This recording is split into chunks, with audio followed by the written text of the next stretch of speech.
As a result, she was thrilled to an astonishing degree. Just show me those intimate moments between me and my husband with a malicious grin on her face. The moment I witnessed the rage in my heart surging to its peak like a boiling volcano. But she said in a shrill and cutting tone, "Look at you, shrieking like a prostitute without any shame or restraint. Everyone has their own private domain, a sacred space where they can be themselves without judgment. But I didn't have one.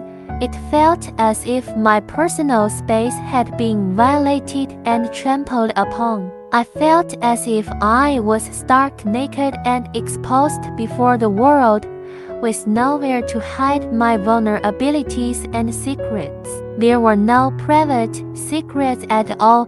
Every aspect of my life seemed to be on display for all to see.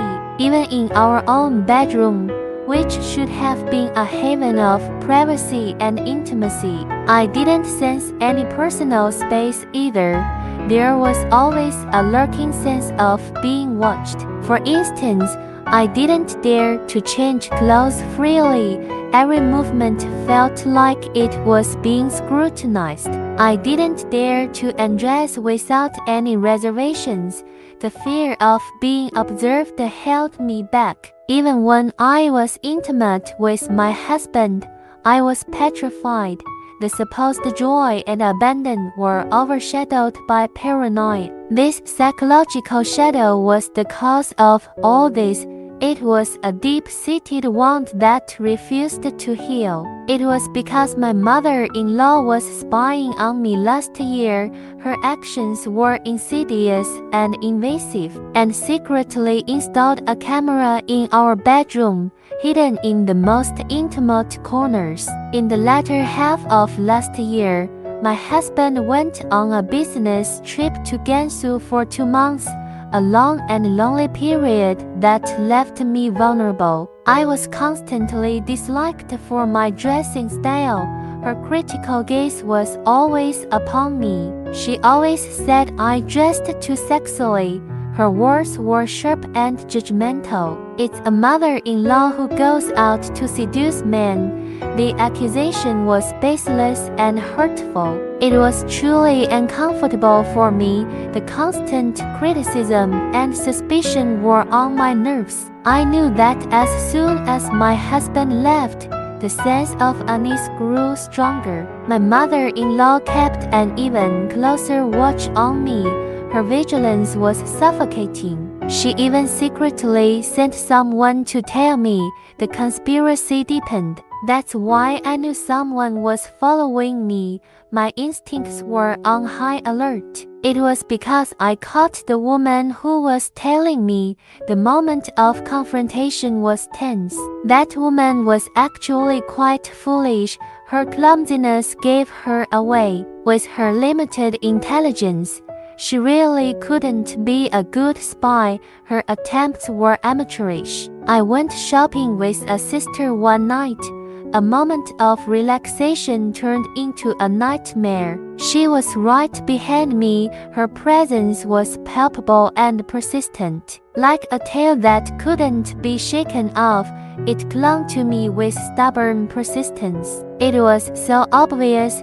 Her lack of subtlety made it impossible to ignore. So then we managed to get her out of the way, a struggle to reclaim our freedom.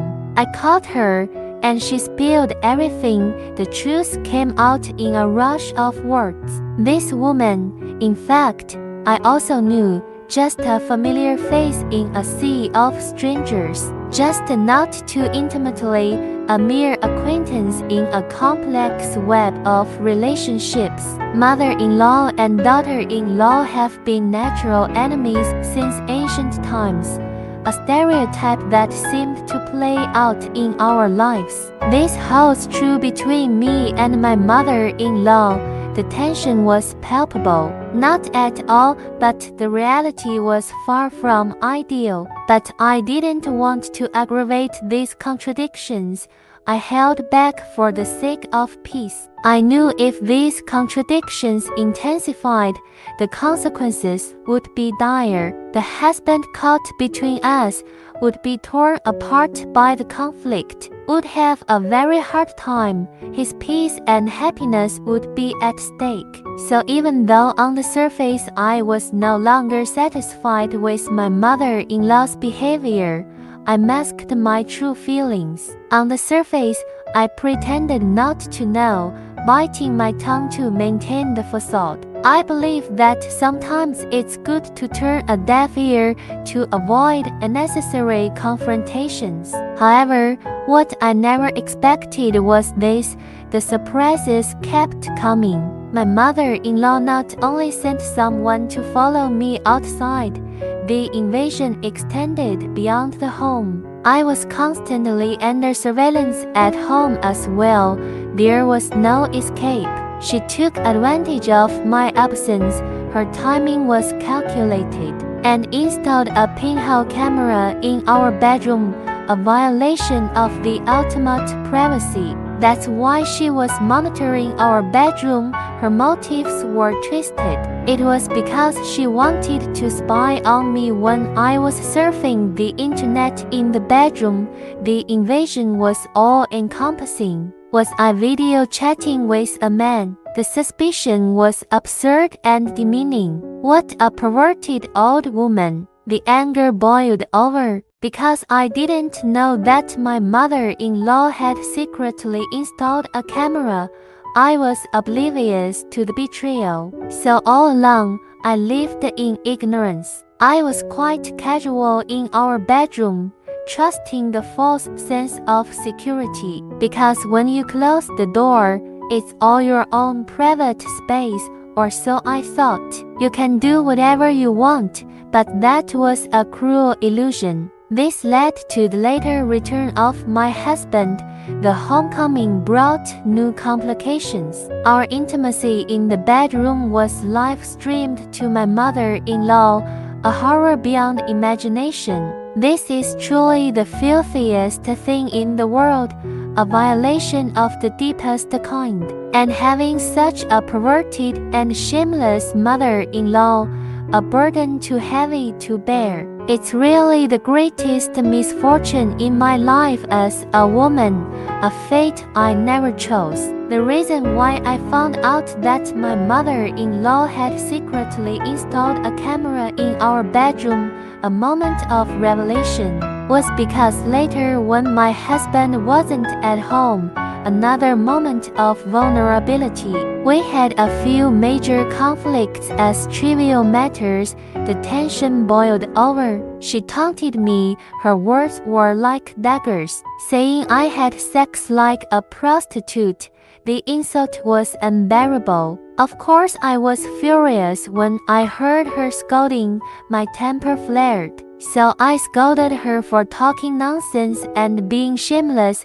The confrontation was fierce. As a result, she was enraged, her face contorted with anger. Just showed me those intimate scenes between me and my husband, a final act of malice. The moment I saw the anger in those scenes, my heart broke. It reached the climax. The tension was unbearable, but she said, her voice was like thunder, "Look at you, shrieking like a prostitute." The insult continued. I said, "Do you even know what a prostitute is called?" My voice trembled with rage. "Were you a prostitute before?" The words escaped my lips in anger. My words finally infuriated my mother-in-law. The battle lines were drawn. The contradictions between us had reached a breaking point, have intensified to the point of being irreconcilable, no turning back. My father-in-law passed away early, a loss that left a void. It is said that when my husband hadn't graduated from college, a time of tragedy, he died.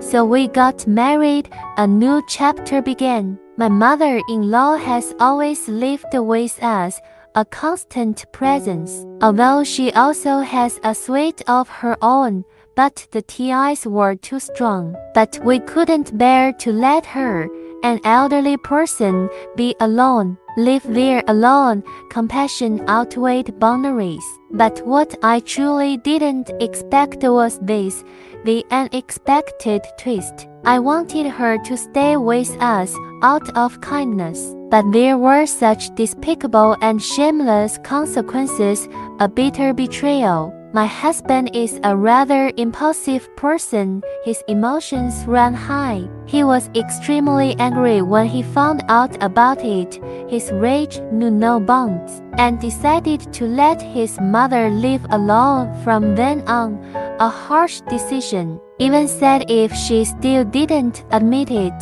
the ultimatum was given. It was her fault, so they wouldn't get along. The rift widened. Said that having such a mother, they wouldn't do it. The words cut deep. For these actions of my husband, a difficult stance. My mother-in-law was heartbroken. Her world crumbled. Because her intention was to spy on me, her motives were warped. She was afraid I would cheat on him and come back, a baseless fear. Unexpectedly, a twist of fate. In the end, she was abandoned, left alone in the cold. When a person is impulsive, emotions rule. Maybe they can say anything, words spoken in anger. But when he calmed down and thought about it slowly, reason prevailed. It's possible to regret the decision made. Doubts crept in. Although my husband truly detested my mother-in-law's disgraceful behavior, the hurt was deep. But after all, she is also his biological mother. The bond was undeniable. Blood ties are thicker than water, a truth that couldn't be ignored. I wanted my mother-in-law to live alone, a moment of frustration. He was still sad in his heart, the conflict within. I could sense it, the unspoken pain. Once a person reaches a certain age, fears multiply. The most dreaded thing is loneliness, a universal fear. Now we have left my mother-in-law alone, a decision made. She didn't have a single person to talk to. The silence was deafening. Sometimes I think that her current fate is also of her own making, a moment of reflection. But put yourself in her shoes.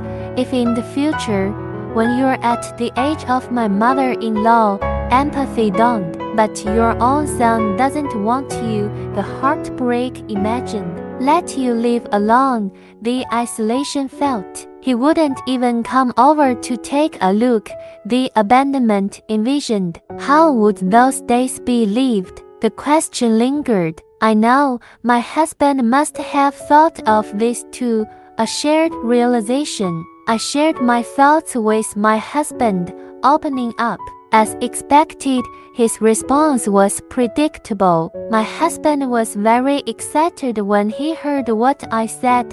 His emotions overflowed, hugged me so tightly that I was about to suffocate. The intensity of his gratitude. Let's go to my mother-in-law's together, a decision made in unity. Sit down and have a good talk with her, a step towards reconciliation. Unexpectedly, after this turmoil, the unexpected outcome, the mother-in-law no longer seems as domineering as before, a change in demeanor. Even admitted her own mistake, a rare moment of humility. I know a personality like my mother-in-law, her stubborn nature known. Asking her to admit her mistakes to her son and daughter-in-law, a near impossible feat. This was harder than ascending to heaven before the challenge overcome. My mother-in-law came to live with us again, a new beginning. And after going through this, a lesson learned. We all cherish our current lives, the value of peace realized. Yes, life is just a few decades, a fleeting moment. Why do we have to waste time on unnecessary turmoil? A question worth pondering. However, precisely because of this experience, a defining moment, it has also given me a shadow that is hard to erase, a lasting scar. That is, consciously or unconsciously, the subconscious pain. I always feel as if I've been stripped naked. The vulnerability remains. It's the same in front of everyone. The exposure felt. There's no privacy to speak of, the loss of security. I know I have a psychological disorder, the awareness of the problem. I don't know, the uncertainty lingers. When will this psychological disorder of mine be completely cured? The hope for recovery, but I believe a glimmer of faith. As long as our lives can get better and better, the optimism prevails. This psychological disorder will naturally disappear, the healing expected, because happiness can cover all the unfortunate past, a silver lining. I believe the determination holds strong.